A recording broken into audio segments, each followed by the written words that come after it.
Diam dan ogah menanggapi komentar miring netizen, Ayu Ting Ting akhirnya menjawab tudingan sebagai ATM berjalan buat keluarga.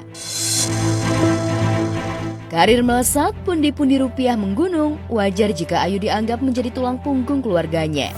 Tak hanya tentang kebutuhan, nyatanya Ayu memang memanjakan keluarga dengan berbagai cara. Ayu sadar jika bukan karena Ayah Rozak dan Umi Kalsum, barangkali Ayu tak sekuat sekarang. Sayangnya niat bakti pada orang tua justru jadi cibiran orang di luaran, dianggap pencitraan hingga pamer. Jangan suka kayak apa? Oh, lu tuh dijadiin ATM sama keluarga lu, sama orang tua lu gitu, kayak lu maksudnya nulis kayak gitu kok lah, emang udah tugas gue sebagai anak gitu. Dan gue ikhlas kenapa gitu, lu ada masalah apa gitu kasarnya. Gitu kayak mak bapak gue mah ada duit, mak bapak gue pakein apa aja yang bisa dipakai. Iyalah itu kan. Iya bener. Bukan berarti kaya atau seneng sendiri, enggak, gue mah ngerajain orang tua gue dulu. Pasti prinsip orang kan beda-beda ya. Ayu bersyukurnya punya keluarga sih kak. Itu untungnya ya pasti kan Allah itu kan ngasih ujian ke kita, nggak mungkin di luar batas kemampuan kita kan. Udah pasti Allah tahu nih Ayu mampu ngelewatinnya dan punya orang tua yang sangat sayang, sangat care. Jadi ya Ayu bisa bertahan sampai detik ini. Kalau nggak ada mereka mungkin wah, usia segitu di kondisi Ayu yang memang benar-benar lagi membutuhkan seseorang yang ada di samping Ayu, tapi cuma ada orang tua Ayu yang alhamdulillah luar biasa sih, kasih sayang ayah, ibu, adik Ayu, keluarga besar, semuanya luar biasa. Mungkin kalau nggak ada mereka Ayu gila.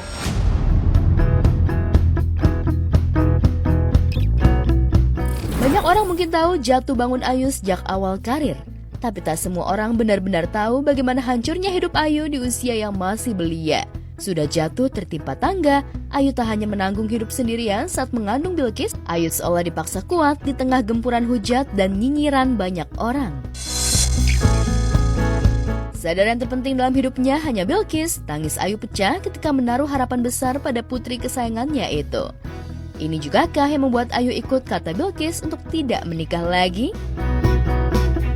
Ya mungkin ya dia pertama kayak mungkin dia ngerasa dia nggak pengen Ayu sedih lagi, itu sih yang pertama gitu sih kak. Terus yang kedua mungkin kayak dia merasa Ayu kalau mungkin ada orang lain kasih sayang dia akan terbagi dua. Bilqis termasuk anak yang sampai detik ini sebenarnya ya kalau bisa dilihat hatinya gitu ya, dia tuh nggak pengen Ayu untuk menjalin hubungan lagi dengan orang lain. Gila ya, di usia 20 tahun Ayu sudah melewati masa itu masa-masa paling terberat. Titik terendah Ayu yang orang nggak tahu sama Bilqis berdua, yang waktu Bilqis di dalam perut tuh ya. Benar-benar kayak sesuatu yang luar biasa yang Allah kasih buat Ayu gitu ya, maksudnya untuk Ayu dan Bilqis gitu ya. Ujian yang benar-benar apa ya, wah udah nggak bisa dibilang jelek atau apapun lagi gitu. Cuma bisa bilang ya Allah, wah ini luar biasa banget.